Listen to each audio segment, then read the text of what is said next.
নেপালে রক্তক্ষয়ী বিক্ষোভের মুখে পদত্যাগ করেছেন প্রধানমন্ত্রী কেপি শর্মা ওলি। তবে জ্বালাও পোড়াও বন্ধ হয়নি। পার্লামেন্ট ভবন সহ দেশ জুড়ে বিভিন্ন সরকারি স্থাপনা এবং এমপি মন্ত্রীদের ঘরবাড়িতে আগুন ধরিয়ে দিচ্ছে বিক্ষোভকারীরা। গেল 2 দিনে পুলিশের সাথে সংঘাতে নেপালে 21 বিক্ষোভকারী নিহত হয়েছে। ওয়ালটন এখন দেশের সীমানা পেরিয়ে পৌঁছে গিয়েছে 50টিরও বেশি দেশে। ওয়ালটন, ঘরে ঘরে বিশ্বজুড়ে। গেল 4 সেপ্টেম্বর ফেসবুক, ইউটিউব সহ 26টি সোশ্যাল মিডিয়া প্ল্যাটফর্ম বন্ধের ঘোষণা দেয় নেপাল সরকার। এমন সিদ্ধান্তের প্রতিবাদে সোমবার আন্দোলন শুরু করে দেশটির তরুণ সমাজ।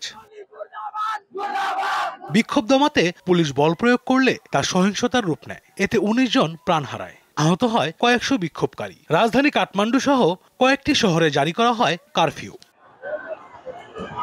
সোমবার গভীর রাতে মন্ত্রিসভার জরুরি বৈঠকের পর 26টি সোশ্যাল মিডিয়া প্ল্যাটফর্মের উপর থেকে নিষেধাজ্ঞা প্রত্যাহার করে নেপাল সরকার। কিন্তু ততক্ষণে দেশের পরিস্থিতি সরকারের নিয়ন্ত্রণের বাইরে চলে যায়।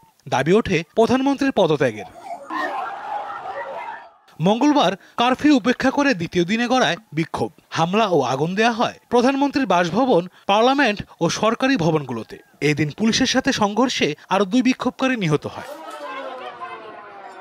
এমন পরিস্থিতিতে সেনাপ্রধান ও নেতাকর্মীদের চাপের মুখে পদত্যাগের ঘোষণা দেন প্রধানমন্ত্রী কেপি শর্মা ওলি। এর আগে কয়েকজন মন্ত্রী পদত্যাগ করেন। তবে বিক্ষোভ থামেনি। বিক্ষোভকারীরা নেপালের সাবেক প্রধানমন্ত্রী ঝালনাথ খানালের বাসভবনে আগুন দিলে পুড়ে মারা যান তার স্ত্রী রাজলক্ষ্মী চিত্রকর।